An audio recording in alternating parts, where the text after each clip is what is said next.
नमस्कार दोस्तों, welcome to Ram sir Hindi channel. दोस्तों, Dainik Jagran editorial dictation 90 WPM से स्टार्ट होगा 5 सेकंड बाद।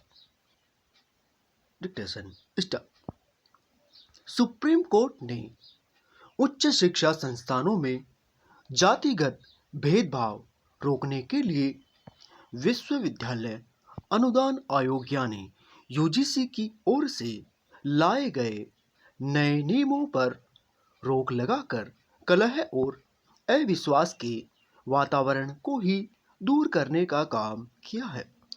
सुप्रीम कोर्ट ने प्रथम दृष्टया यह पाया कि नए नियमों में अस्पष्टता है और इसके चलते उनका दुरुपयोग होने की आशंका है।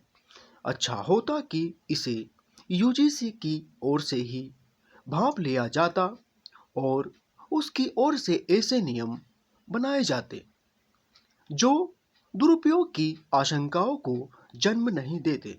इससे इनकार नहीं कि उच्च शिक्षा संस्थानों में यदा कदा भेदभाव के मामले आ जाते हैं, लेकिन उन्हें रोकने के लिए यूजीसी ने जो नए नियम बनाए उन्हें देखकर ऐसा लग रहा था जैसे शिक्षा संस्थानों में बड़े पैमाने पर भेदभाव हो रहा था और SC, ST, OBC वर्गों के लाखों छात्र पीड़ित हो रहे थे।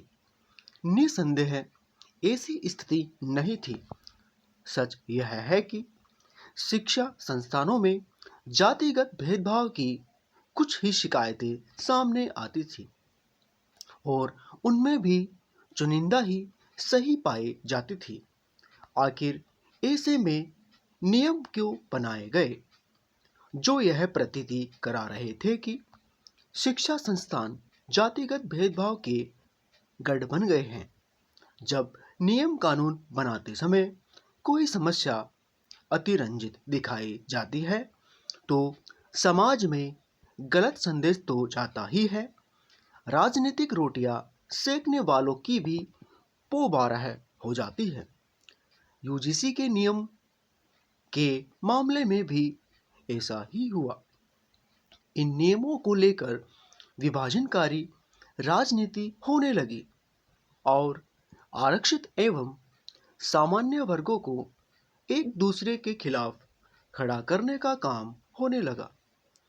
आखिर यूजीसी ने यह आभास क्यों नहीं किया कि समय के साथ जैसे सार्वजनिक स्थानों और कार्यस्थलों पर जातिगत भेदभाव कम हुआ है, वैसे ही शिक्षा संस्थानों में भी स्थिति सुधरी है। यह समझना भी कठिन रहा कि नए नियमों में भेदभाव को जाति आधारित भेदभाव क्यों कर दिया गया और झूठी शिकायतों के लिए सजा के प्रावधान को क्यों हटा दिया गया।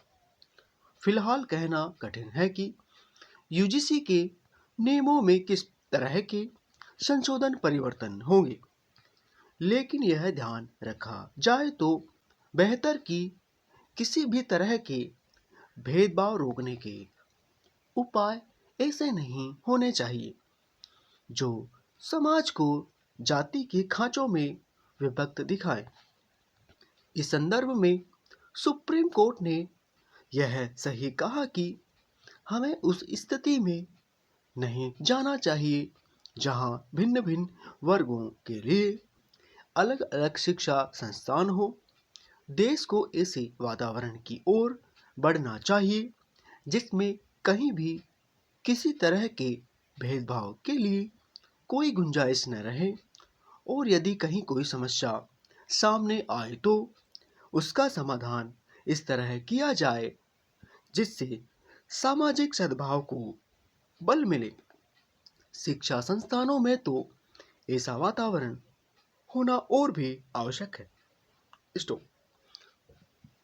दोस्तों, आज के इस डिक्टेशन की PDF और कुछ इंपॉर्टेंट आउटलाइंस आप हमारे टेलीग्राम चैनल से ले सकते हो, जिसका लिंक वीडियो की डिस्क्रिप्शन बॉक्स में है। तो दोस्तों, आज के लिए बस इतना ही। तब तक के लिए जय हिंद, जय भारत।